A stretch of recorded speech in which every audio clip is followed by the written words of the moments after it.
Hello everybody, welcome back. I'm the Strategy Professor, and today we're going to be doing a brand new campaign for Total War Warhammer 2 using the SFO mod, and this is going to be a Wizardman campaign with Nakai. So special thanks to Wes for sponsoring this campaign, and it's going to be Eye of the Vortex.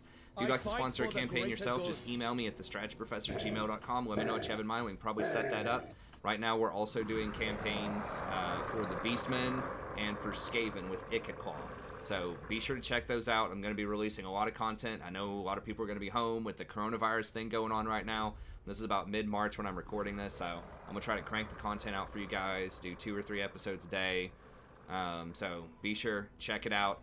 If there's something special that you want to see while you're chilling at home, under quarantine, or whatever, just let me know. They did come out with a Wood Elf rework on SFO last week, which looks really fun. They changed a lot of the systems, so if someone wants to donate for that, you know, the Durthu one in particular looks pretty good on Mortal Empires, but anyways, Nakai's cool too. That's what we're going to do right now. I think Wes said that the Wizardmen on the tabletop game just got a new army book or something like that, so he wanted me to do a campaign in that honor, so special thanks to Wes. He also donated for the Bretonnian campaign, which was really fun with Faye Enchantress.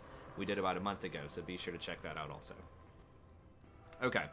Let's go ahead and get in here. So he specializes in the Kroxigors, which are one of the best sort of mid-tier anti-infantry sort of monstrous infantry that's out there. They're really, really good. So you get a 10% discount on them, and he has all kinds of bonuses for them in his kit.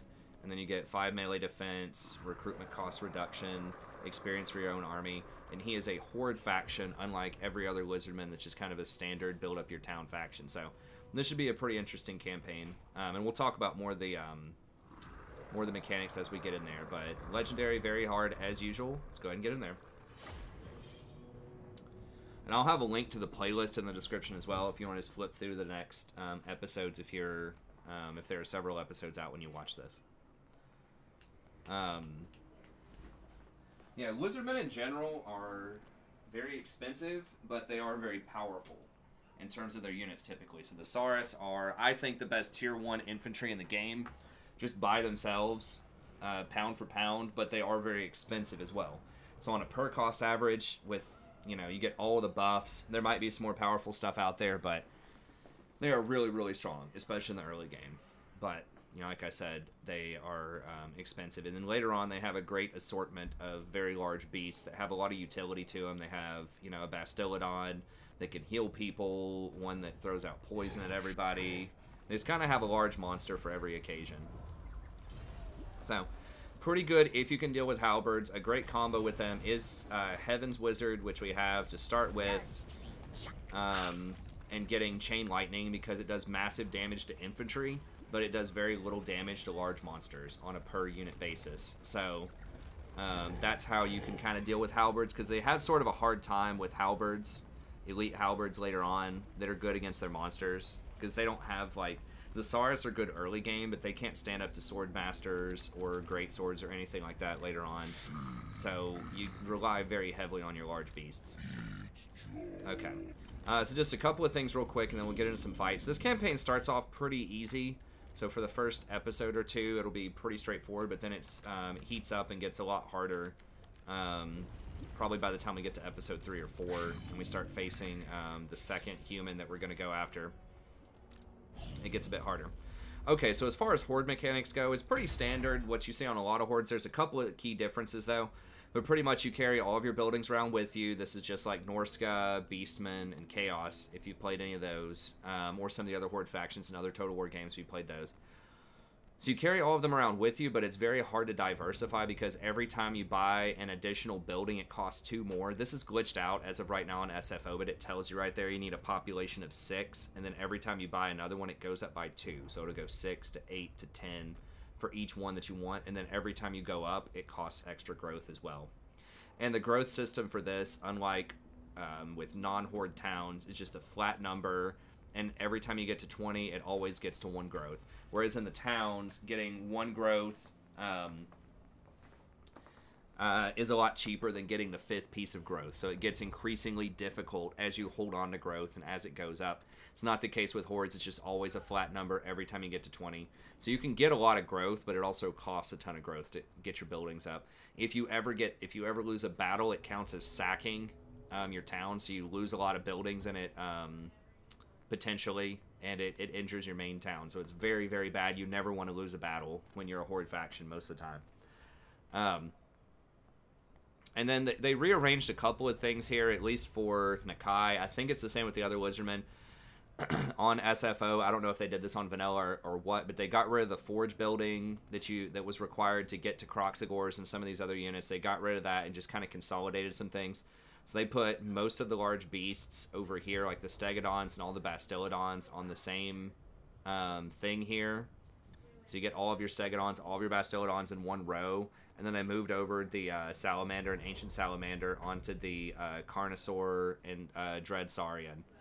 So that's pretty cool. I think that the Salamander used to be with the Skirmishers. This was a really good building when you could get the Salamanders at Tier 3 and the Skirmishers.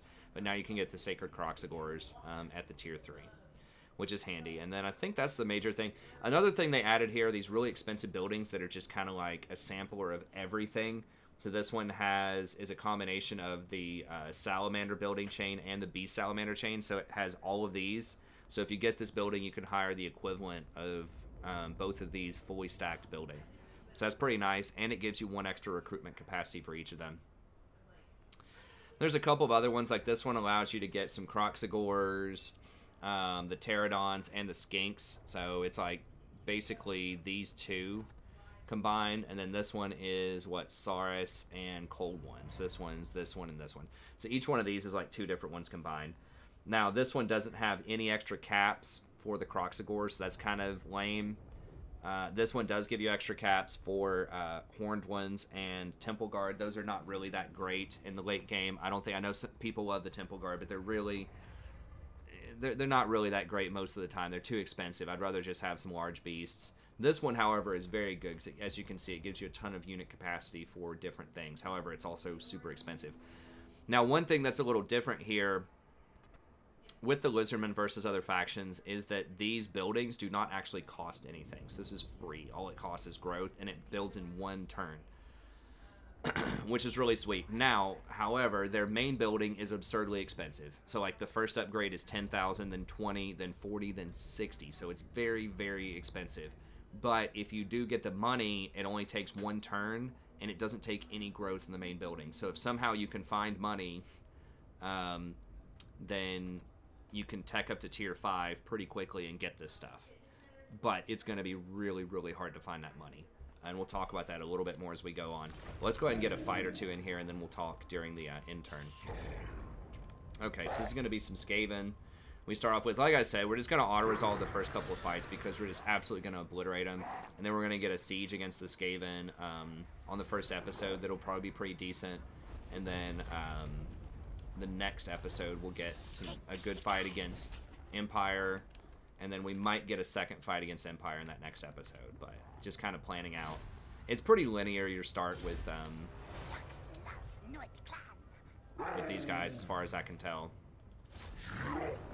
There's a couple of choices that you have, but you definitely want to finish off these Skaven first. Yeah, we're just going to crush them. Now what happens here after you kill them is you get to put up one of these temples, and I'll show you what these look like here in a second. And you get this currency. So basically this is just kind of your standard kill a bunch of stuff. You get some extra things that aren't gold, but are just extra little bonus currency that you can use on techs or on some of these basically rights type of things, which I'll show you here in a second. So we're going to go ahead and get this one because the blue one's going to have the best overall stuff. So it's minus 8% upkeep and then 20% miscast chance. This one gives 6 melee and 8% upkeep, and then this one gives 10 armor. Now we will get a little bit of this one mixed in too because having that 6 melee attack for tough fights is really good, but we do want to level this one up. Okay, so let's go ahead and grab that. Now what this does, you can't occupy buildings, but whenever you do burn something, or whenever you take something over, then you install this faction called Defenders of the Great Plan, and they are automatically vassals of yours, so you collect a little bit of money from them over time, and they build up their own army and kind of protect stuff. And you can do a war coordination target, I think, with them. Yeah, so you can set war coordination target, and they may or may not come and help you depending on what's going on. So that is pretty handy. And then the other lizardmen are kind of neutral with you to start with. Okay, nice. So we want to try to befriend as many of these as we can early on. Now they actually we rolled affinity with them. Usually we don't have affinity.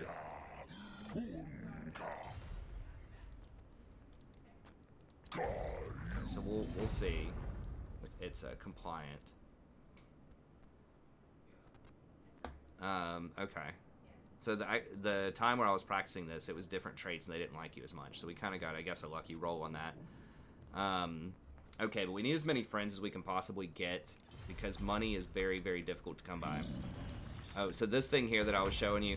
So basically how this works is every 5 points you get a permanent bonus for everybody here. And unlike Norska, you can get all of these, or you can mix and match any way that you want. So you can get 5 here and then 10 over here. But you get increasing levels of bonuses, and you get a huge bonus at the end.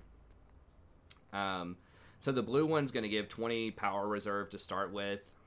You have pretty good magic with Heavens, and especially if you get some Slan Mages later, you can get some pretty good spells going on. And then Winds of Magic, or Horde Growth +5. Horde Growth is super important to any Horde factions. That's really solid. And then you get a free Vortex spell you can cast once. It's a 30-second Vortex, I suppose. Never seen it. Probably strong. And then you get a starting amount of 20 Winds of Magic and a power reserve of 20. So that's like 40 extra Winds of Magic. And you get Winds of Magic cost reduction -20% for everything in Heavens, Light, Beast, so on and so forth. And a lot of your high quality spells are going to be like 15 to 20, sometimes even more than that. So you're saving like 4 or 5 per spell. And if you have, you know, like 100 to 150 Winds of Magic, you know, it ends up being a lot. So it's basically like somewhere between 20 to 30 extra Winds of Magic in theory. So that's really, really good. And then the final one, you get an extra cast of an upgraded version of that spell, and then you get 10% magic resist, which is pretty solid. So that's good. And then over here, you get 15% weapon strength for Kroxigors. That's really strong, so that's very good. We might want to get to 5 just so we get that. And then this one upgrades your Skinks, your Saurus, and your Temple Guard. That's okay. We will have a lot of Saurus early on, so that's kind of like an early game boost. This thing, you get extra recruit ranks for Skinks and Saurus and all that stuff, and then you get to summon some hunting packs, which is probably okay. Now, it says 10 seconds, so I'm not sure if that's, like, literally they disappear in 10 seconds, or if that's some kind of, like, vortex spell or what. But if it only lasts for 10 seconds, that seems kind of rough. And Itzel's Esteem... same deal, you just get a little bit of melee defense, and then you get some upgraded beasts here, and 15% physical resist for Kroxigor and Sacred is nice, but, you know, that's, what, 1, 2, 3, 4, 5, so you have to have 25 towns with that, so it's going to take a while, but it's pretty good. I think the blue is probably better overall, but this is still pretty strong, especially that first 5 bonus at 15% extra damage for 5 is a nice bargain. And then this over here is pretty bad. It's 10 extra armor for everybody when you're defending. Movement range is nice at 10, but we're going to be on the offense a lot of the times. Units invulnerable, so that's okay, but it only lasts for 12 seconds. So this one's not as great. However, I figured this out. I thought that this was corresponding to these different little marks. So, like, that you'd have to have, you know, 15 to be able to get to the Pterodon, but that's not true. You can buy these anytime. As long as you have at least one temple of the type, you can spend this currency and buy them anytime you want. So you could just save up and get a Feral Carnosaur early on in the game, or a Blessed Carnosaur early on in the game if you want to. Or these Kroxigors, obviously, would be really good if we could get some of these. So, yeah, you can buy any of these, and each one of them has their... they're related to a tree and they have their cost, and then, or each one of these trees, I mean to say, has their unit. So usually there's like 3 or 4 units you can get, and there's one like utility thing down here. So this, you can get 5 recruit ranks for a Slan, so that's like 5 recruit ranks on a Lord, which could be pretty good. And this one allows you to hire a Skink Priest on anybody regardless of the buildings that they have. and you get 3 recruit ranks for it, which is pretty handy. This one right here allows you to get a Skink Chief with 3 ranks for 1 capacity. We want that. You want that really early because that thing can crack walls. It's really important to break walls because your best units with him are going to be these Kroxigors, and obviously they can't climb walls, and it takes forever to walk a battering ram up to go kill the walls. Okay, so we're going to go Root Marcher, Spawn of Itza, so we want to try to get this Horde growth going early on if we can. Tech-wise, your techs are pretty... We'll talk about those later. They're not that great until like much later in the game. There aren't a lot of choices. You just kind of have to go through here until you want an extra army, and then you can get one of these. But most of the time, you just go along here and then just pick out a couple of things that you want, like this reduction to everything, and then this Keeper of the Old Guard or whatever. And it just takes forever to get to this, like 48 turns. So anyways, we'll start with this, the 5 Horde growth, and then go from there. So it's a pretty uninspiring tech tree, to be honest, but it's about on par with the normal normal Lizardman tech tree. They are a very fun faction. It's just, you gotta, you know, it definitely has some weaknesses to it as well. Okay, so we're just gonna run through here. As all factions do. You know, all factions got little weaknesses in there. Okay, so we're going to intern here. So money's a big problem with this faction, or it appears to be, because you can't sack, because your only option when you take a town is to install one of your people, right? The great defenders of the Great Plan. So you can't sack, you can't own buildings that give you money. Like none of these buildings, I don't think, give you any money per turn. This reduces upkeep reduction, but only once it gets to tier 4. You can get these, which can potentially increase your upkeep reduction by up to 8, but it takes a while to get there and costs a lot of growth. You can't trade, because you can't own any trade buildings. There's no raid function, so you can't raid. So it's extremely difficult to come by money. And your units are very expensive, and the towns are very expensive. So we'll see as we go. You know, I practiced a few turns of this, but you are going to be really like pushed for money with this campaign. I'm trying to decide if we just want to get a couple more SARS here. We could get a couple of these Feral Cold ones. They are a lot cheaper than the Saurus, although they're not as good. We'll do a couple there. Over here, but if you get these kind of alliances with people, you can kind of demand money, and some of them might give it to you, or they can pay you.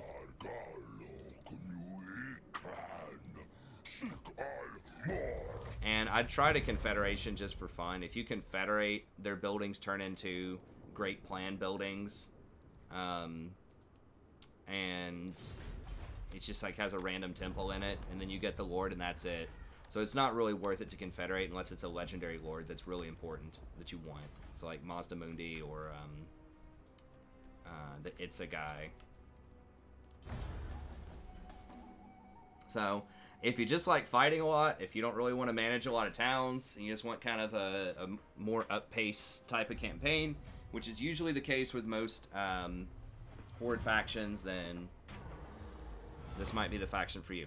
Okay, we're just going to do the faction-wide caps. And I don't know, like, if we kill all 4 of these, I don't know what happens after that, if that's just, like, campaign over or what, but we'll do as much as we can here in the 15 episodes. So we're going to have one more auto here, and then we're going to get a main fight against the Skaven here in a moment.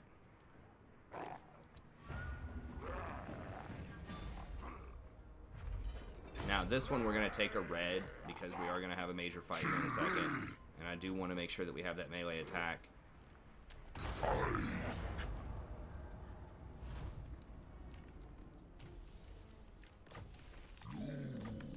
Okay.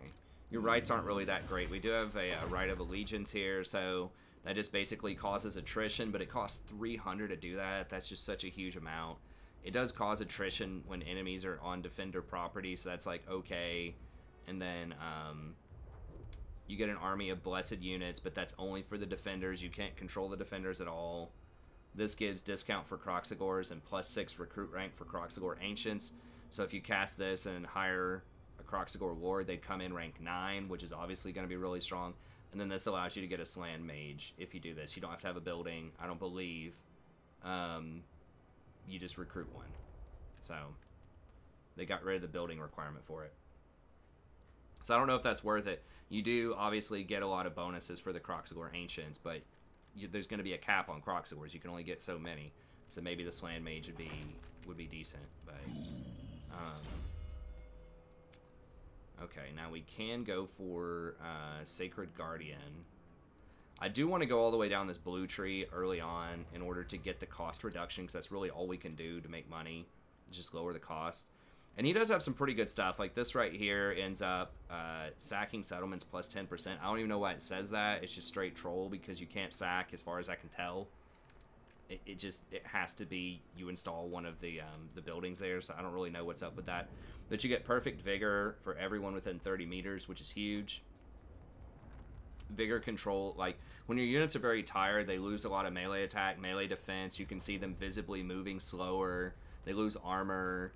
They lose leadership. There's just a lot of stats that go down the drain. Almost every stat feels like it gets diminished whenever your vigor goes down. So having perfect vigor is very nice. And then of course you have the 10% upkeep on Crocs. And then this one gives you campaign movement range and a bunch of stuff when you're fighting against Norsca and Chaos. I don't know if we're going to fight against them a lot. We'll see. But it's useful. And then you have a couple of leadership things. This gives 5. This gives 5, and then this gives 5. So you can give like plus 15 leadership to everybody. More horde growth here. More Kroxigor bonuses. So he's got some pretty good stuff. So early on, and then this stuff is for post-battle loot 10%, and then minus 6% for all units. So you can get a 6% reduction here, 15% here, so that's 21. An 8 there is basically 30, is 29. And then you get another 10% on your Crocs, that's like 40. And then you get 40 or 10 from your factions, that's 50% off. And then you can get that one building, that's like another 8%. So you get pretty close to 60% off on Crocs, which is pretty good.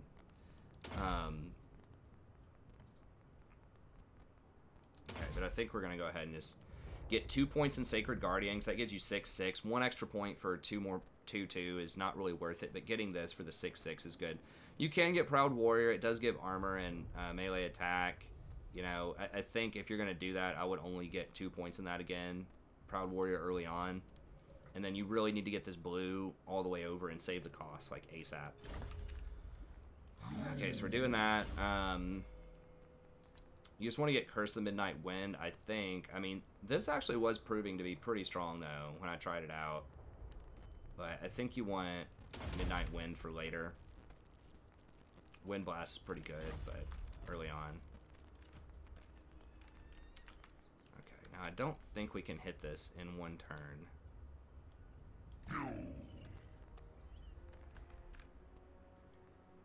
No. See that little blue arrow there? That means you can't do it in one turn. Now, if I had dashed, I think maybe we could have. But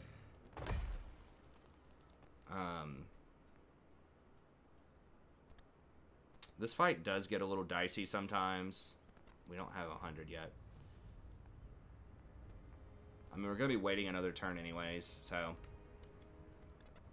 you want to try to do it on as few units as possible to save money.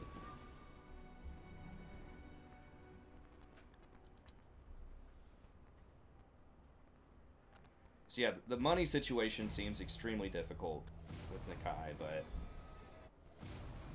we'll see. Okay, need to kill Clan Mange.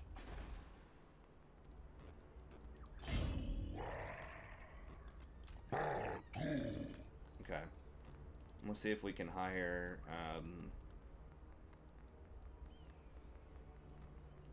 maybe one more Saurus.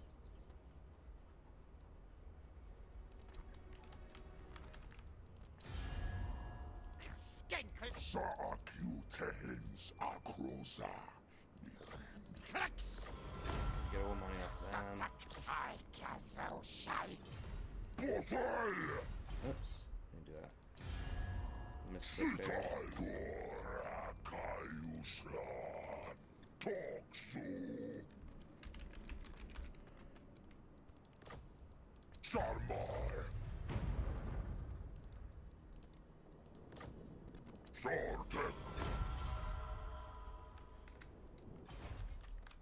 and now we're gonna get a siege next turn.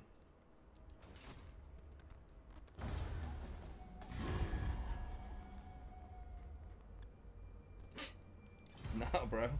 He's like, dude, I just gave you money. Give me back more.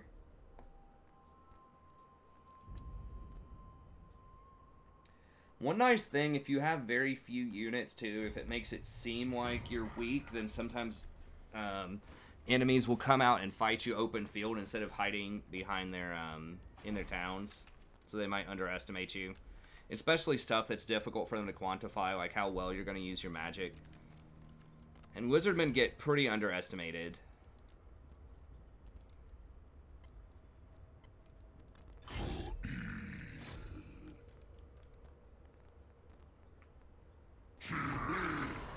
Like right here, it thinks we have no chance. Basically.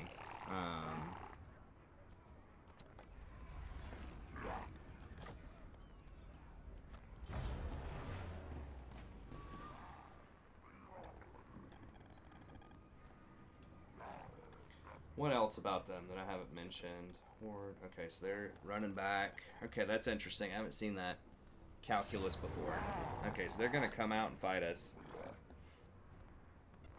Sweet, let's do it. So they're gonna have reinforcements. Their units are gonna be tired. They do have 2 lords.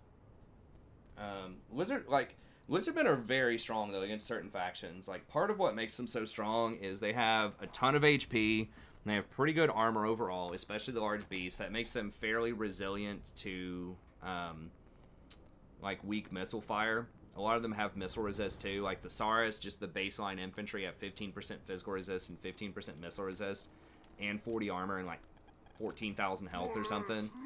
So, you know, that makes them very difficult for like weak little archers to cut through. And then the Saurus are tough as well. They have 80 armor, 14,000 health, same deal, 15-15 on the resists. So now with the Blessed version, you can pick one of these 3 buffs that you want to put on there. Lethal Poison could be pretty good. I tend to go for the armor and the damage resistance, but maybe Lethal Poison against Skaven might be a little bit better. I want to try that out. See how that works. Okay. We don't have Chain Lightning yet, but we do have Wind Blast, which does very well against Skaven. So yeah, they're willing to come out on us, like I said, because if I had hired like 1 more Saurus, they may not do that, and they might force me to siege. So you just want to like look as weak as possible, and that just make your life a lot easier. It does make it harder on yourself, but I mean, in terms of it, like this fight is harder than it would be if I had, you know, a little bit, like 1 or 2 more Saurus, but I think this fight would be easier overall than having to siege with 1 or 2 more Saurus. Does that make sense? So, if you can get them to come out from behind the walls early on before you get Chain Lightning, that's a good thing. Once you get Chain Lightning and you get a skink that can crack walls, sort of changes it up a little bit. Those rat ogres. We need to make sure we get the these dudes into the rat ogres. And make sure we have Nakai in the middle here, because he has this buff that he gives everybody, which is pretty nice.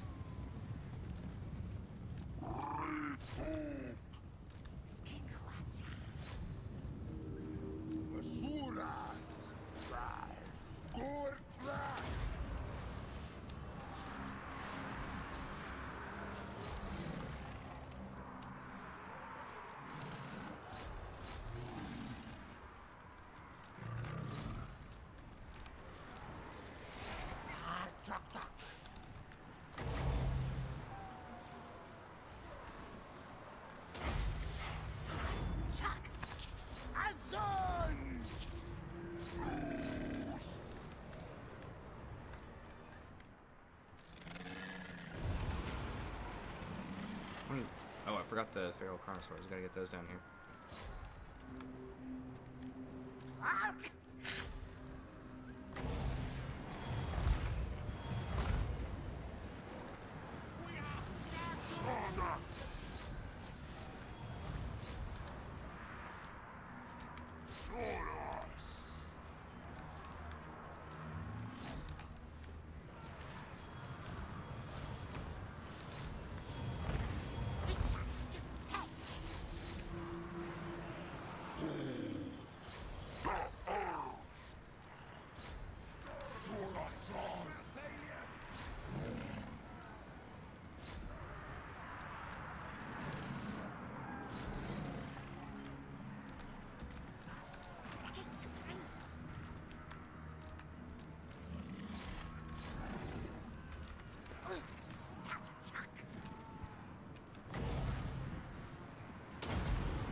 You gotta watch these guys because they just will get caught up and like not fight. Basically. Did I cast it? Okay, I did. You really don't want them to surround you though, so you gotta kind of keep an eye on them.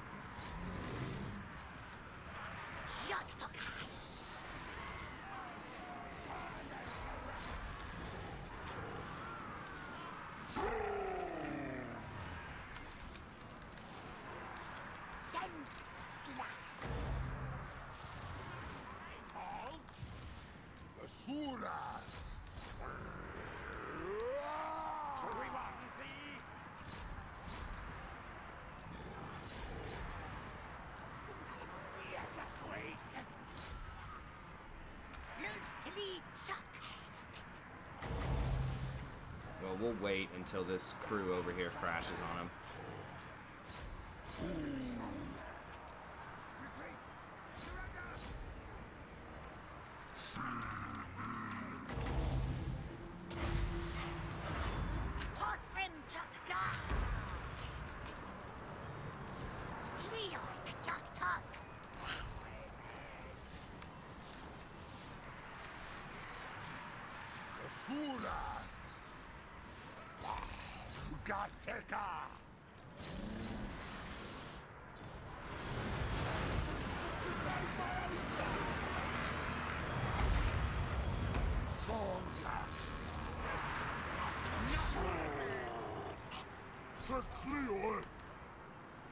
I should have saved enough for Wind Blast instead of doing the Midnight Wind there, I think.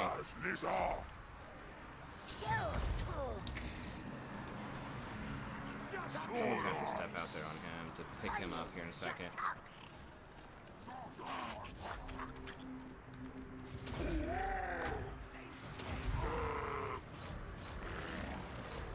It's attack!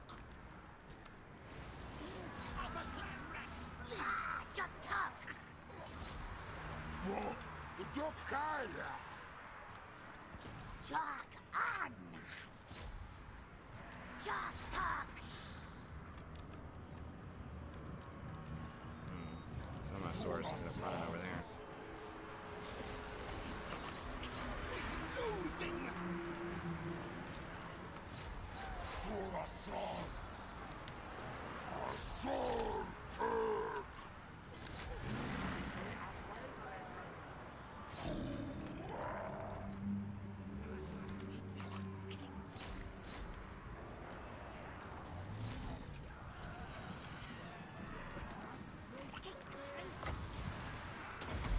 So you can stop them from going berserk if you click on them like that. Do I really want to? I don't want to devote that many units. Let's just ignore the Lord.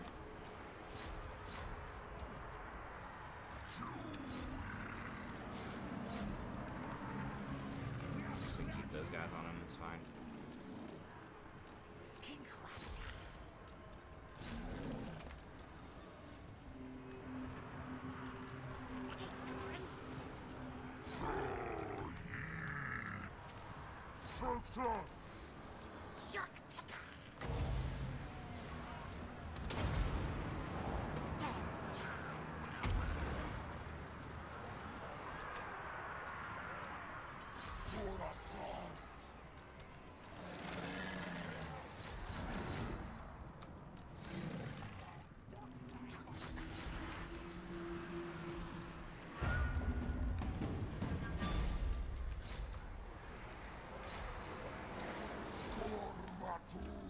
Alright, so we took a decent little hit there.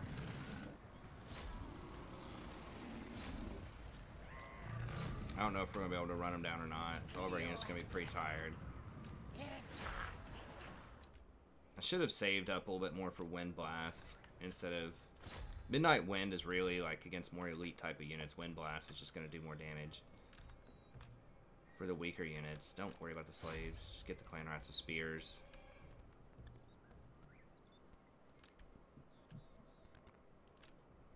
This is where having, like, maybe one or two more of these Feral Cold ones would be good, just for running stuff down.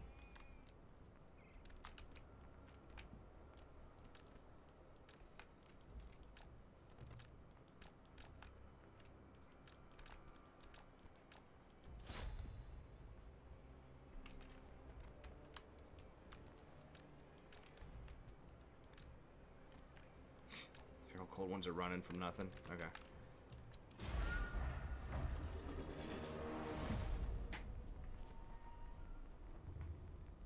So yeah, see, look, at the end, it looked like we took a ton of casualties. We really didn't take that many casualties, though, because, like, what happens with that, if you're like, whoa, how are the Kroxigors full health, is that they didn't lose any models. So, that health bar reflects the total amount of HP that your units have, like, all of them. So there's, like, 16 Kroxigors in a pack. But if each one of those Kroxigors is at 50% health, if each model is at 50% health, then it's going to look like the bar is at 50%. But then you might still have all of your Kroxigor models. All 16 of them might be alive. So at the end of a fight, it heals every model up to 100% unless it's a single entity model. If it's a Lord or a hero that's single entity, then their percentage stays the same at the end of the fight. But if it's a multiple entity model, like these Kroxigors, you know, in theory, each one of them could be at like 1% HP. Right? Or even just like 1 HP. And so it could look like this is like, you know, on the battlefield all the way down, right? And he's at 10% health. Now, it never happens like this. But if it could look like he's at 10% health, but a single model may not have died. Just every single unit's at 10% health. And then you get all of it back at the end. So that's what happened right here, is it looked like a lot of these Crocs were around 50% health, but they didn't lose any models. Versus like things like little Skinks and even the SARS to an extent, they're going to lose models because there are like 80 in a stack. And this thing's going to lose some models too. So that's why I really like Monstrous Infantry a lot. And I know there are some other content creators that talk trash about Monstrous Infantry. They're like, oh, it's so bad. It gets countered hard by halberds and all that stuff like that. I'm like, I mean, maybe, but I don't think so. I like them a lot. I think there's a lot of power, especially in campaign mode with how that works at the end of fights. 350 is not that much. We do gain campaign movement range, but I think since we might have to siege them next turn, I would rather, because we didn't kill all of these, so we're still gonna have to siege this. So I think I'm just gonna take the kill and eat for the instant replenishment.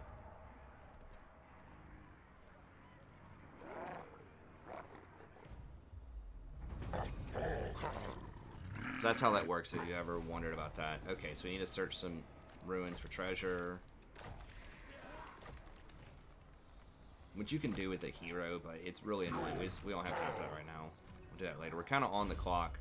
We're racing the humans. Hopefully we can beat them, or we can start messing them up before they get too strong. Okay, so I think we're going to do one more point in Guardians, as we said, because those are our major killers. And then we have to choose if we want to do the leadership aura or extra growth. Now, the growth is nice, but I think we can get away with the growth here and win our next couple of fights. When we start getting to a few that are a bit tougher, we can maybe do obedience. Brings victory.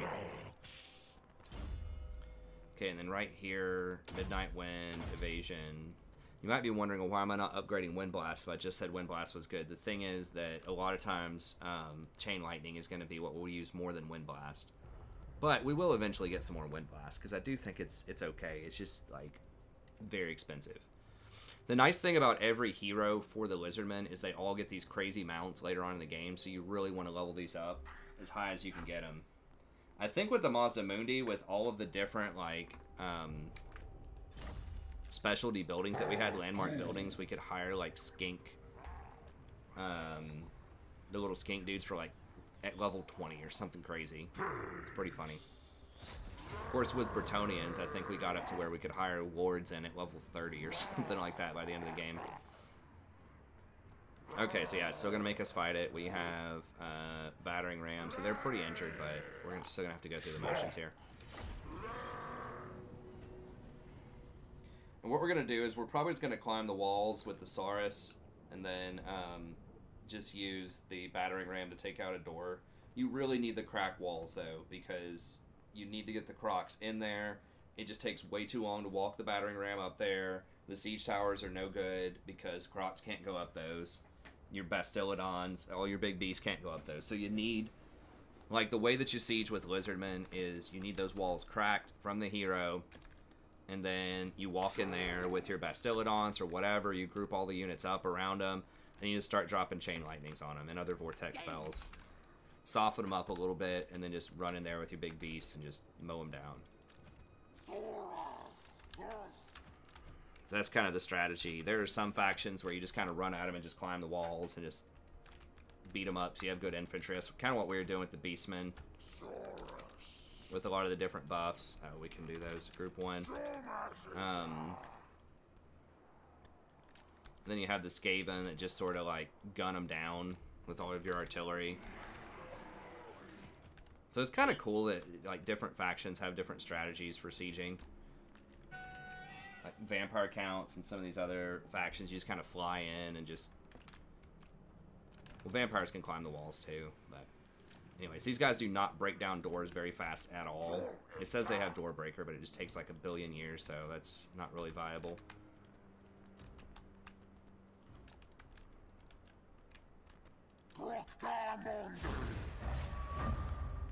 So we're just gonna climb the walls. Get these guys to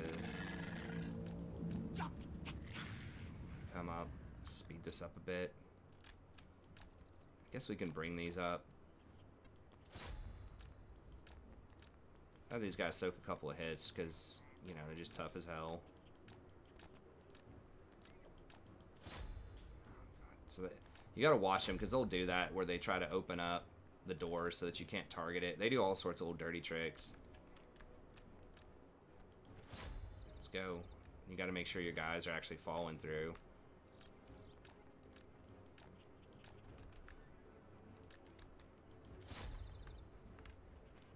Now we can walk the Saurus up there because they are going to be tough enough to beat the rats. If they had great swords or just like some kind of better infantry there, then you wouldn't want to do that. Or it's a lot riskier to do that. Okay, so we just want to charge in here.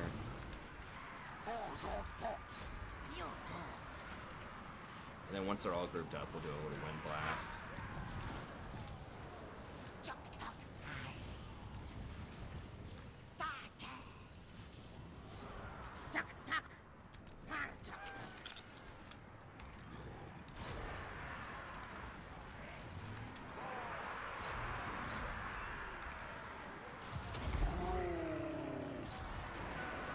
See if we can get them all to commit here.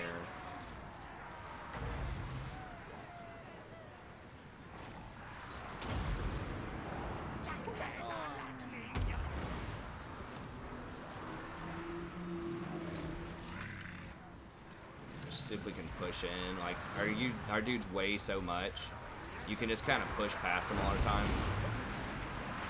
That's what we're gonna try to do. See, we just walk right past them like this. So we just weigh so much more than them, just push them out of the way. Like some meathead at the gym. Get out of my way, bro. Gotta go get the deadlifts, bro. Just walk your way in. You can't do that against like some units like dwarves and things like that. You can't push around because they're just heavier weight. The Skaven are just like made of paper, so... Let's give these guys a little help here.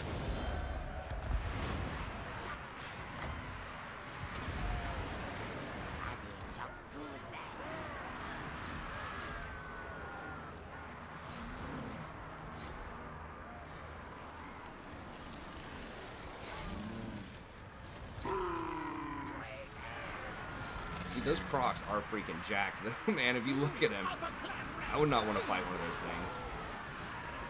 These things are freaking serious.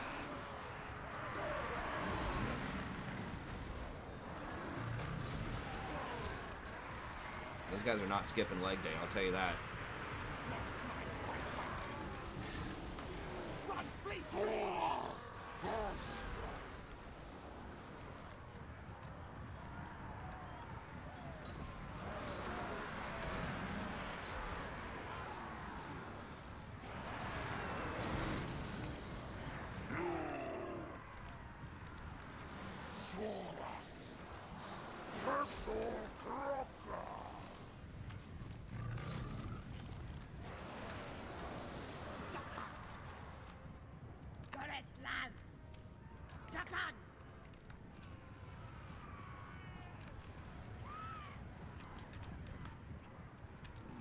We're just gonna, these guys are coming around to flank us, but I think we can just run through them and just try to take the main town square.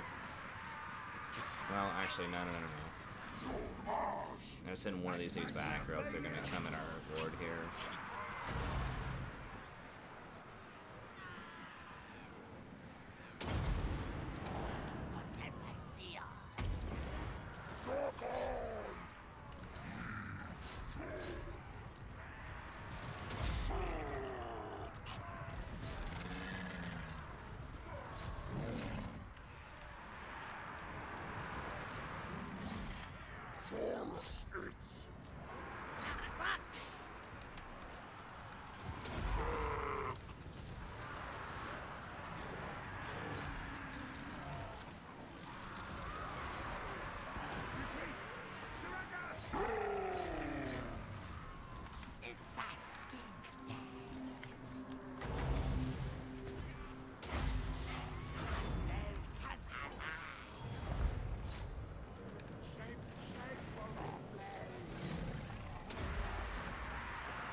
What are we doing?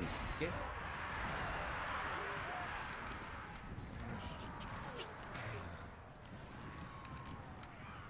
I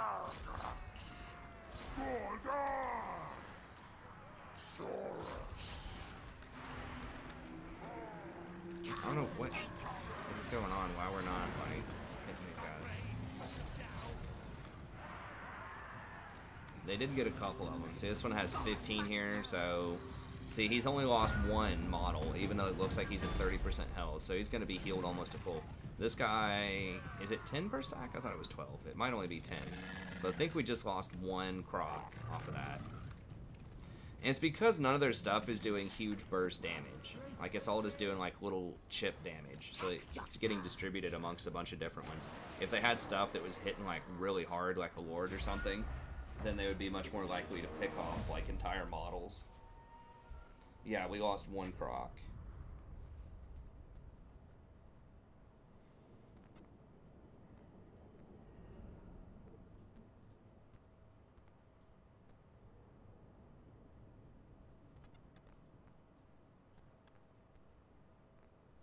I mean, we could get 2 points in the red right now on our next one to upgrade the Saurus. If we want to. I mean, the cost is definitely going to start to become an issue with units, but we need to make sure we win, because there's like a pretty serious fight coming up here in a minute. The money is a big deal, too.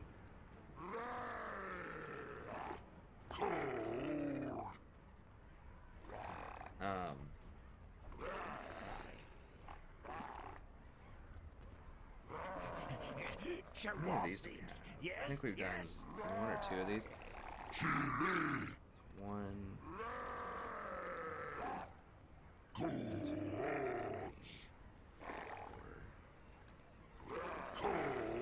a fifth one in. I'm trying to think, because 15% damage off the Crocs, or on the Crocs, would be really nice. And then we can get the rest of the blue versus 20 extra winds of magic is pretty nice too. Though I guess we'll just go with this because the horde growth is pretty big. Eventually, it's like this. The level 1, the 5 bonus on the red is extremely good, but then the 5 bonus on the blue is pretty good. The 10 bonus is much better than the red one, and the 15 bonus is much better, I think. So I guess we'll just stick with this one.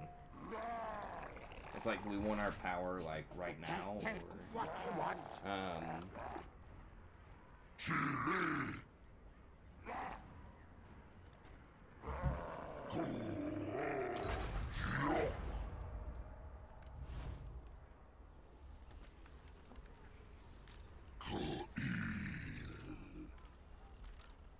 So we're just gonna come over here.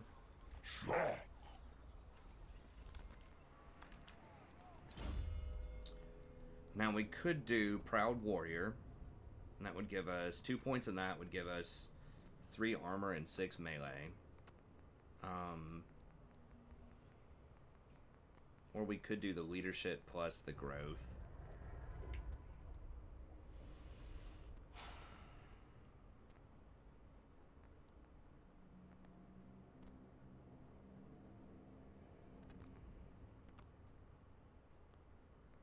I think we might just go with that and just go for the combat and worry about the cost here in a little bit. So this is our first guy that we're trying to get to right here. So we kind of hunted him down already. Now he might come over here and just try to fight us, but he might also just retreat into his town.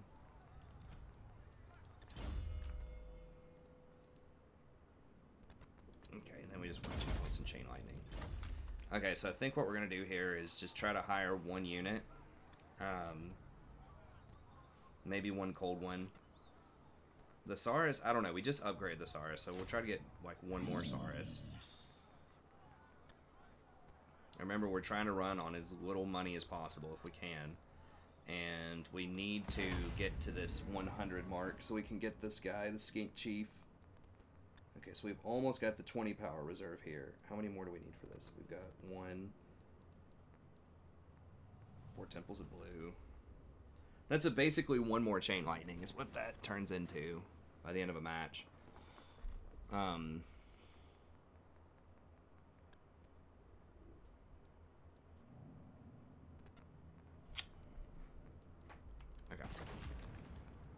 Now, we do not want to buy this yet because we're just too close on cash. It's just... And there's really no point in getting it to tier 3 because, like, what am I going to do? We could, like, spend a ton of growth. You know, like 9 growth to get the Skink Chiefs, but nothing else there matters. We're not going to use a lot of those skinks. It's really this tier where it starts to come online. So we're just going to hoard our growth until we get up to this, most likely. But we're going to need 30,000 gold. So, yeah, we really just want to wait until we can complete both of these.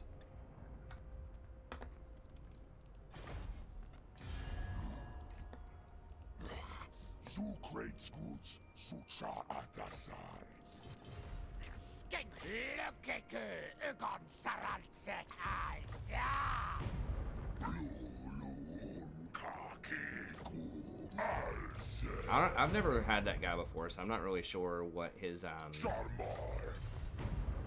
specialties are, but I assume he's probably pretty good. Honor to your ancestors. Honor to your ancestors too, bro. You want to pay us some money? No. I know you want to. Daddy needs some money.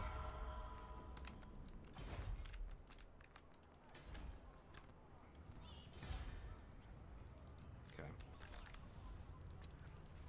I might even be able to get in a second fight here. I might go a little bit longer on this one.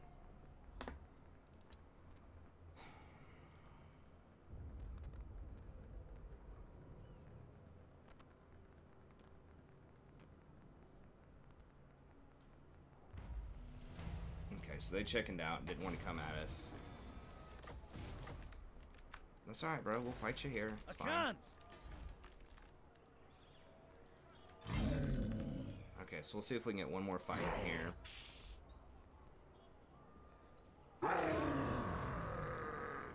So yeah, they have a lot of stuff. It has the potential to be rough, but we gotta take it. Now, Chain Lightning is gonna be very good. So we need to try to see if we can get the Croxagores in there first so we can get a Chain Lightning off with them. Because the Chain Lightning is kind of gonna hurt the Crocs, but not nearly as much as it's gonna hurt them. We maybe should have tried to go for one more Feral Cold Ones.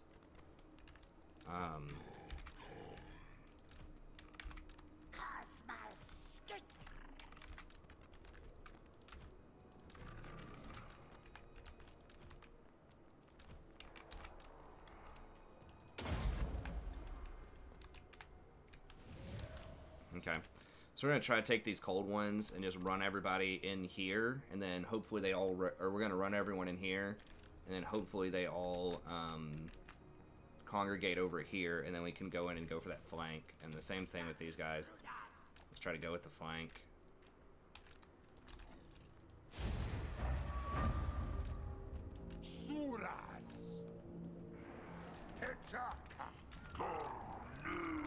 See, we can bring in this guy.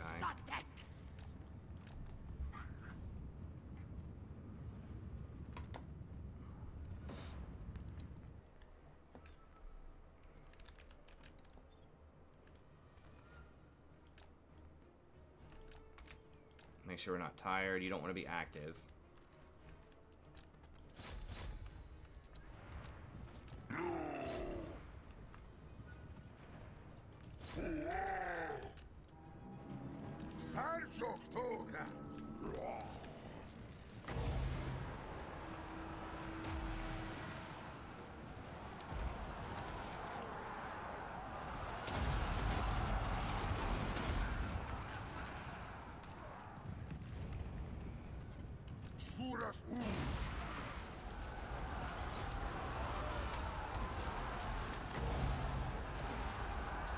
That's kind of a bad one.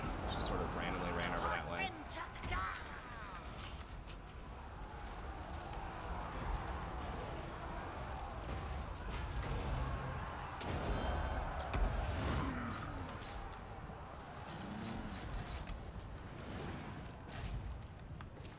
Suras Us. Zumas Lisa.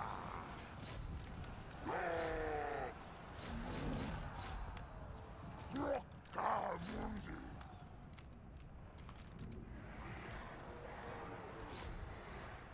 Ark. Tliok Tuk Tuk.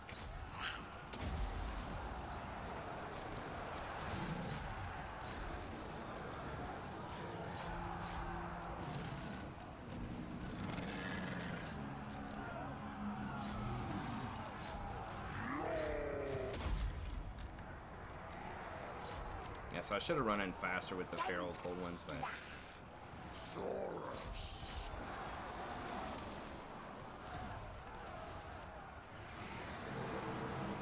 we got to get more surface area than that. Come on. Yeah, sometimes their surface area is kind of questionable. Suras Us.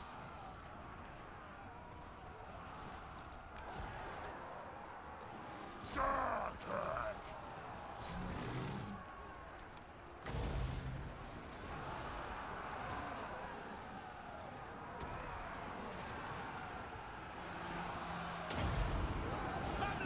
See Tuk Tuk. Maz Tuk. Ha Tuk Tuk.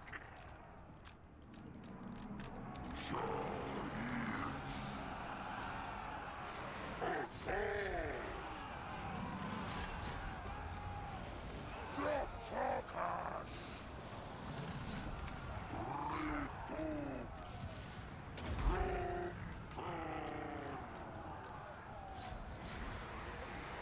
Sarka.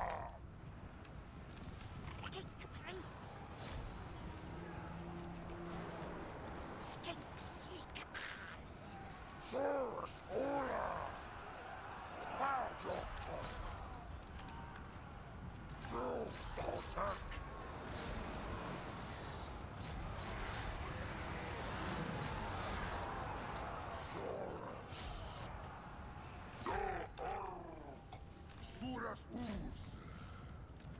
Oops, totally forgot to bring these dudes in. Need to bring them in to get these wagon things. Suras its.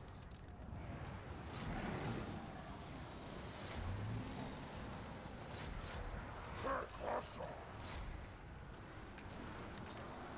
Shomasisa.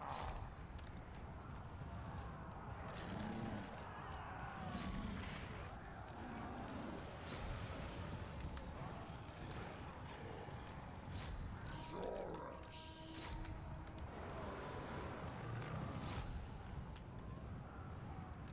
Suras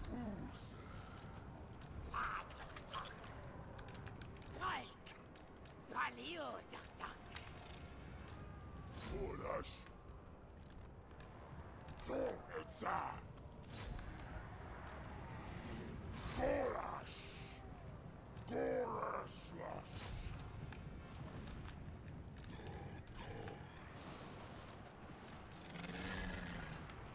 Goles luz. Zusurtek.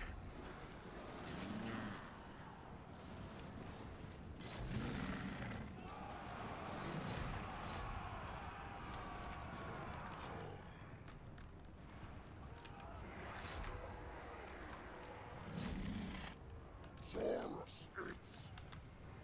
Gara. Master. What is that? Oh my god. Duck Duck. Oh. Shuck Tika. Polio, Duck Duck. Fired some kind of flame thing from like halfway across the map. Yar. That's obnoxious. Zargax. Chuck. Azons. Sa. Duck Duck. Javelins.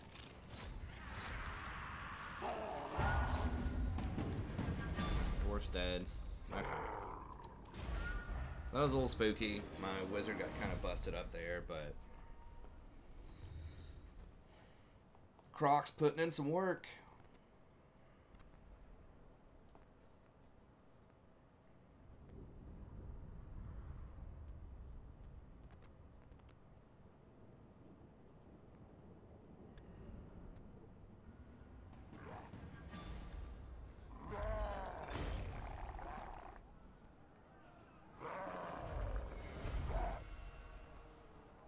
Gambler's armor.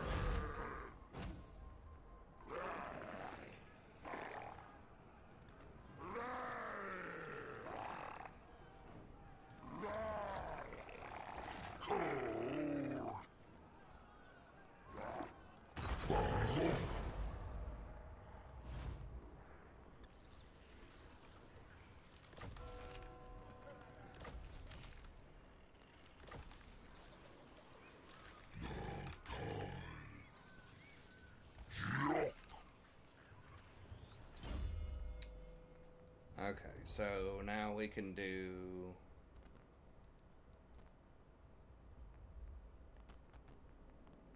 maybe obedience brings victory. Let's do that. Put the extra leadership in there.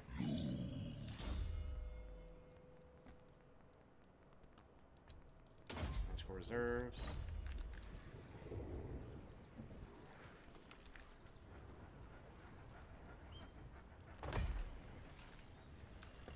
Okay. And then we're going to have to come over here and go for Skaven probably next.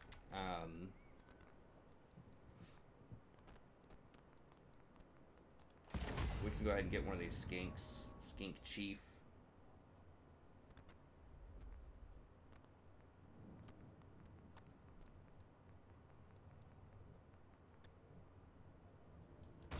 Yeah, so it's a 3-turn cooldown on that. Not that it lasts for 3 turns, it's that it costs 100 and it's a 3-turn cooldown. And then maybe we just save up and try to get the Crocs next, if we can. Where is he? Oh, we can hire. Forgot we gotta actually hire him here. Discipline's bad, aggressive is not great, weapon master. Sure. It's not awesome early on, but it's better than the other ones. And we just want them, we just want him to have specialist early to reduce the cost on damaging walls, and then damage walls, replenishment, probably assassinate. Like, the combat stuff is not really going to matter until he gets a good mount, which is not until level 18. So the rest of the time you might as well just be getting, you know, a lot of this stuff.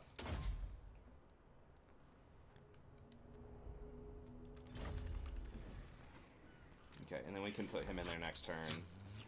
We don't need to hire anything else. So we're making a lot happen, even though we only have 12 units. We're kind of running with as few as we could. We might have been able to get away with like one less Saurus, but it looks like we're winning these pretty decisively. But if you just take away like 1 or 2 infantry, it can have a pretty big impact on outcomes. So we're at 5 growth. We're eventually going to need a decent chunk. I mean, we might be able to get one of these at some point. Why does it have ambush chance? Can we even... Oh, I guess we do have ambush. Okay. But that's going to be it for this episode. So we did get a couple of good fights in there. This next episode is going to get real spicy. We will have another one against Skaven, which will probably be alright. And then it's really like when we come over here and try to get the next Empire Lord, that's when it starts to get really interesting. That's where I kind of ran into trouble in my practice run. Because like, oh yeah, this is easy, you know, the first few turns. And then I was like, oh. When I ran into the next few. No peace.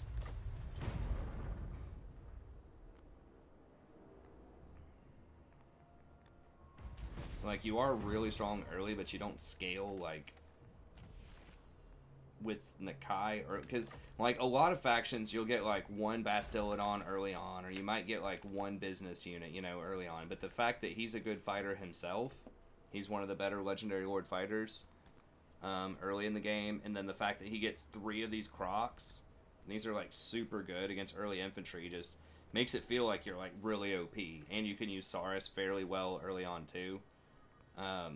This makes him feel really strong, but then you'll figure out, like, you start getting strapped for cash quickly, and you cannot get any more money, hardly. So it creates a major dilemma. And you have to start fighting even though you're outgunned. So you gotta pressure a lot early. You cannot let the Empire build up. You gotta just keep applying pressure, keep killing people. So see, he's been knocked out. Now, he can respawn also. But I think you've already killed him once. I believe that counts. You just have to go through and kill all of them eventually. But anyways, and as you can see from the balance of power here, they are really, really strong. So, anyways, that's going to be it. Thank you very much. If you enjoy this, please be sure to like and subscribe. If you'd like to sponsor a campaign yourself, especially a Wood Elf with Durthu, then just email me, let me know. We can set that up. And we'll see everybody next time.